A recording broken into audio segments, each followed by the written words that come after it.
चलो last class में हम देखे थे जेड पैरामीटर। जेड पैरामीटर का पैरामीटर्स कौन कौन था।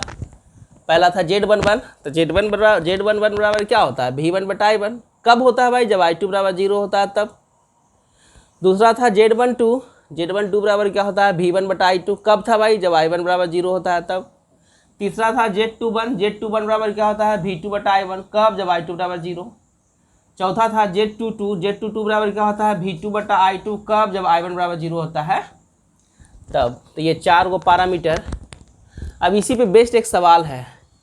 ये एक नेटवर्क है, ये एक इलेक्ट्रिकल नेटवर्क है जिसमें आपको निकालना है फाइंड जेड पैरामीटर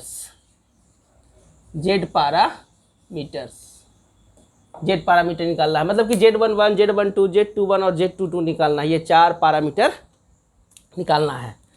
तो कैसे निकालेंगे भाई, सबसे पहले कैलकुलेशन फॉर Z11।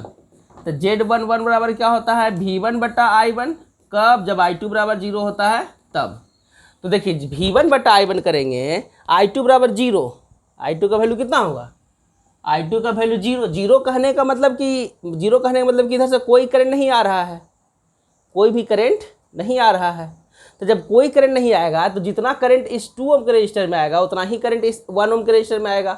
तो कहने का मतलब ये दोनों कैसे कनेक्टेड हो गया, सीरीज में। तो 2 और 1 का इक्विवेलेंट 3, और फिर इसके साथ ये कैसे हो गया पैरेलल में। तो इसीलिए हम बोल सकते हैं Z11 बराबर, ये दोनों सीरीज में, तो 2 + 1 पैरेलल है किसके साथ भाई, इस 2 के साथ।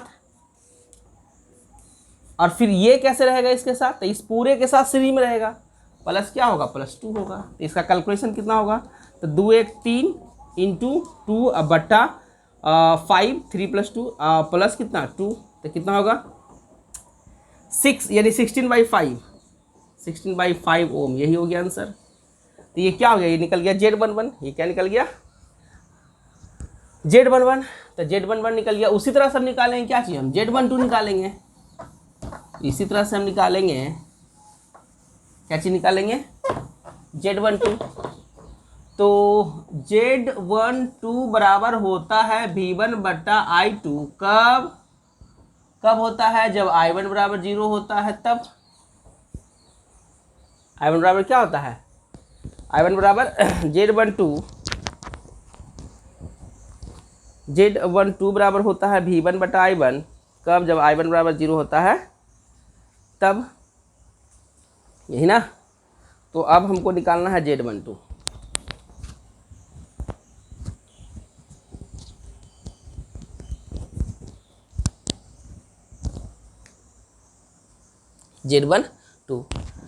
तो आप लोग थोड़ा दिमाग लगाइएगा कि अब यहाँ से कोई करंट नहीं फ्लो कर रहा है, यहाँ से कोई करंट फ्लो नहीं कर रहा है।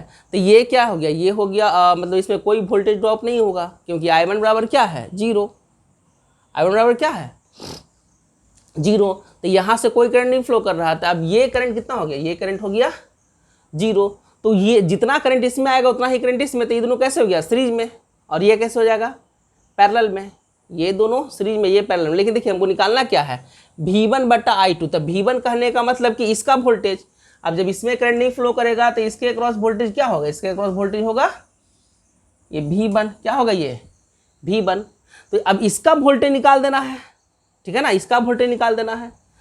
तो पहले निकालेंगे कि इसमें कितना करंट फ्लो कर रहा है। तो इधर से कितना करंट आ रहा है, इधर से तो करंट आ रहा है I2। कितना आ रहा है जी I2। तो करंट डिवीजन रूल लगा देंगे, इधर कुछ करंट जाएगा, इधर कुछ करंट जाएगा। करंट डिवीजन रूल लगा के हम इधर से इधर करंट निकालेंगे। इसमें क्या निकालेंगे, करंट निकालेंगे, ठीक है ना। इसमें करंट निकालेंगे तो देखिए हम पहले मान लेते हैं कि इधर से करंट फ्लो कर रहा है I2 डैश कितना। तो by using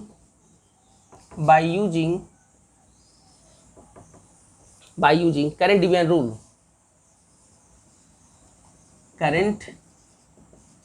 division rule by using current division rule होगा ना। By using current division rule का इस्तेमाल करके हम निकालते हैं क्या चीज़ I2 डैश। तो I2 डैश बराबर क्या होगा, तो I2 डैश बराबर क्या होगा, I2 total current I2 into ये रसिस्टेंस इंटू 1 अपॉन टोटल का रसिस्टेंस, तो कितना, तो ये 2 और 2 4 और 2 और 2 4 1 5 हो गया। तो अब देखिए इसलिए V1 बराबर क्या होगा, तो V1 बराबर क्या होगा भाई, तो ये 2 इंटू I2 डैश, तो क्या होगा 2 इंटू I2 डैश बराबर कितना होगा 1/5 इंटू I2 होगा, किसके बराबर, V1 बराबर।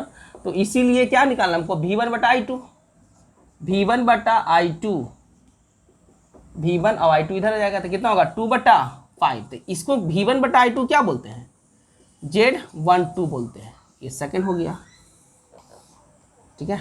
अब इसी तरह से आपको निकालना है,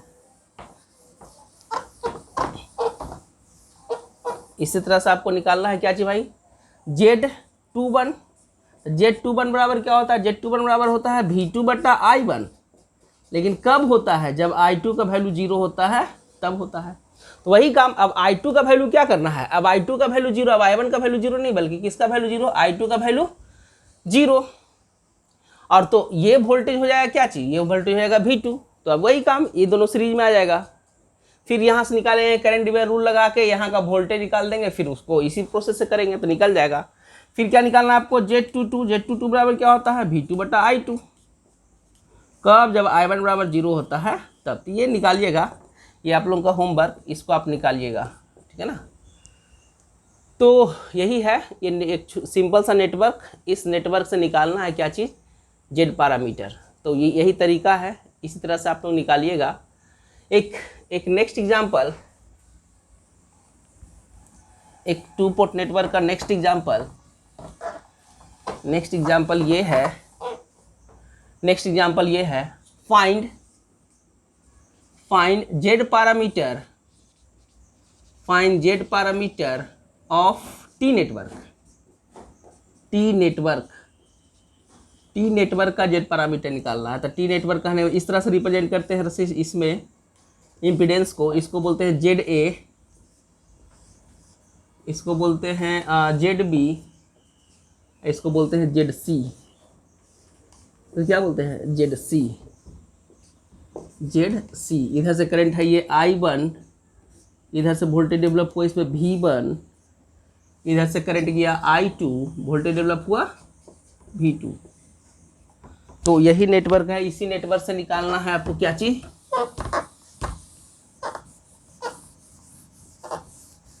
यही नेटवर्क से निकालना है आपको क्या चीज, Z11, Z12, Z21 और Z22, ठीक है। तो वही काम, पहले कैलकुलेशन फॉर Z11। तो Z11 बराबर क्या होता है भाई, V1/I1 होता है, कब होता है, जब I2 का वैल्यू 0 होता है। तो I2 का वैल्यू क्या मान लेना है, 0। तो जब 0 हो गया तो इसमें कोई वोल्टेज ड्रॉप नहीं होगा, तो ये रहे चाहे नहीं रहे इससे कोई मतलब नहीं है। कब, जब Z11 निकालेंगे तब। Z11 बराबर V1/I1 कब भाई, जब I2 बराबर 0 होगा तब I2 0 मतलब इसमें कोई करंट फ्लो नहीं करेगा। कहने का मतलब ये ओपन सर्किट, I2 बराबर करंट जब 0 होता है तो इस कंडीशन को बोलते हैं ओपन सर्किट, बोलते हैं इसको ओपन सर्किट। तो करंट ये फ्लो करेगा, तो ये जब ओपन सर्किट होगा तो इधर का करंट इसमें डिस्ट्रीब्यूट नहीं होगा, यहाँ से इधर कोई करंट नहीं फ्लो करेगा क्योंकि ओपन सर्किट है। तो सारा करंट इधर आ जाएगा, तो ये दोनों कैसे हो गया, सीरीज में हो गया। क्या हो गया, सीरीज में हो गया। तो इसीलिए हम यहाँ पर लिख सकते हैं, इसीलिए यहाँ पर लगाते हैं इसमें KVL, इसमें लगाते हैं KVL। तो V1 बराबर क्या होगा, V1 बराबर होगा ZA plus ZC into I1। तो इसलिए V1/I1 इसको क्या बोलते हैं, इसको बोलते हैं Z11 बराबर क्या चीज, ZA प्लस ZC। ये क्या निकल गया, ये Z11। अब क्या निकालना है, अब निकालना है हमको Z12।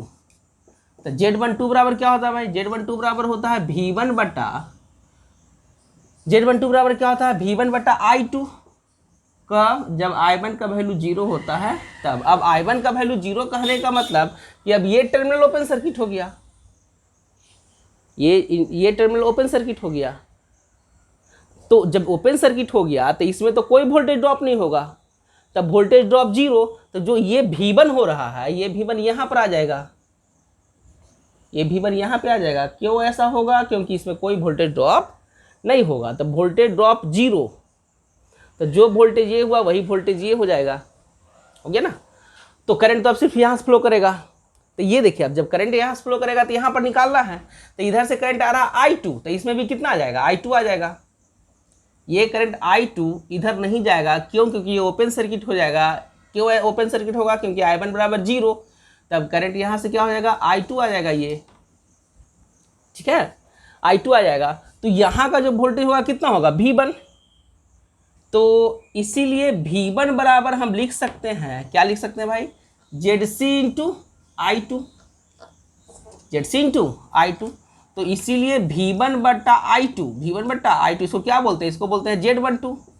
Z12 बराबर क्या होगा? ZC होगा, बराबर क्या होगा? ZC होगा, ठीक है। अब इसी तरह से निकालना है हमको, क्या निकालना है? निकालना है कैलकुलेशन फॉर Z21, Z21। तो Z21 बराबर क्या होगा? Z21 बराबर होता है V2 बट्टा I1। कब? जब I2 बराबर 0 होता है तब। Z21 बराबर क्या होता है? V2 बटा I1। कब? जब I2 बराबर 0 होता है तब। तो अब देखिए फिर से इसको रिकंस्ट्रक्शन कीजिएगा और यहाँ पर फिर से चेक कीजिएगा क्या होगा। Z21 बराबर क्या चीज? V2 मतलब ये, अब बटा I1 मतलब ये। लेकिन कब? जब I2 बराबर 0, तो I2 अब जब 0 हो गया तो ये टर्मिनल हो गया ओपन सर्किट। ये क्या हो गया? Open circuit. जब ये ओपन सर्किट होगा तो इसमें कोई करंट फ्लो नहीं करेगा। जब कोई करंट फ्लो नहीं करेगा तो इसमें कोई वोल्टेज ड्रॉप नहीं होगा। जब इसमें कोई वोल्टेज ड्रॉप नहीं होगा तो वोल्टेज ड्रॉप इक्वल टू 0। तो यहाँ का वोल्टेज और यहाँ का वोल्टेज सेम हो जाएगा, क्योंकि इसमें वोल्टेज ड्रॉप कितना होगा? 0 होगा। तो ये वोल्टेज जो होगा, ये वोल्टेज क्या होगा? ये ZC है, इधर लिखते हैं। तो ये वोल्टेज क्या होगा? ये वोल्टेज हो गया V2। ये वोल्टेज क्या हो गया? V2। क्यों? क्योंकि इसमें वोल्टेज ड्रॉप कितना हो रहा है? 0। कब? इस केस में जब I2 बराबर 0 होता है तब। तो जब I2 बराबर 0 हो गया तो वोल्टेज ड्रॉप कितना हो गया? 0। तो अब देखिए निकालते हैं। तो Z21 बराबर V2 बटा I1। कब? जब I2 बराबर 0 होता है तब। तो ये कंडीशन हो गया कि ये वोल्टेज और ये वोल्टेज सेम हो गया। तो अब देखिए करंट कितना फ्लो करेगा? ये I1, यही अब I1 इसमें भी जाएगा। तो इसीलिए हम लिख सकते हैं V2 बराबर क्या लिख सकते हैं? V2 बराबर लिख सकते हैं ZC इंटू I1। V2 बराबर ZC into I1, impedance into current, Ohm's law से। तो इसीलिए V2 बट्टा I1, इसको क्या बोलते हैं? Z21 बराबर क्या होगा? ZC होगा, बराबर क्या होगा? ZC होगा, हो गया ना। अब हम निकालेंगे Z22। तो Z22 बराबर क्या होता है? Z22 बराबर होता है V2 बटा I2। कब? जब I1 बराबर 0 रहेगा तब, यही ना। Z22 बराबर, हर बार कंस्ट्रक्शन करना है सर्किट का। Z22 बराबर क्या होगा? V2 बटा I2। कब? जब ये 0 रहेगा। अब जब ये 0 है तो क्या हो गया? ये हो गया ओपन सर्किट। ये क्या हो गया? ओपन सर्किट हो गया, क्योंकि I1 बराबर 0। तो ये जो करंट आएगा, जितना भी ये करंट आएगा, सारा का सारा करंट इधर ही फ्लो करेगा, I2 इधर ही फ्लो करेगा, ठीक है। तो अब यहाँ से लगा दिया क्या चीज़ में? KVL लगा दो। तो V2 बराबर क्या होगा? V2 बराबर हो गया ZB plus ZC into I2। तो V2 बटा I2 बराबर क्या हो गया भाई? ZB प्लस ZC हो गया ना। इसको क्या बोलिएगा? इसको बोलिएगा Z22। क्या बोलिएगा? इसको Z22 बोलिएगा। क्लियर? यही 4 पैरामीटर है। क्या क्या वैल्यू आया? तो Z11 बराबर आ गया क्या चीज़? ZA plus ZB, sorry ZA plus ZC। Z12 बराबर क्या आ गया? Z12 बराबर क्या आ गया? बराबर ZC आ गया, और इसी बराबर आ गया Z21। और Z22 बराबर क्या आ गया? Z22 बराबर क्या आ गया? ZB plus ZC। तो Z11, Z12 और Z21 दोनों का वैल्यू C होता है, और Z22 बराबर क्या हो गया? ZB plus ZC।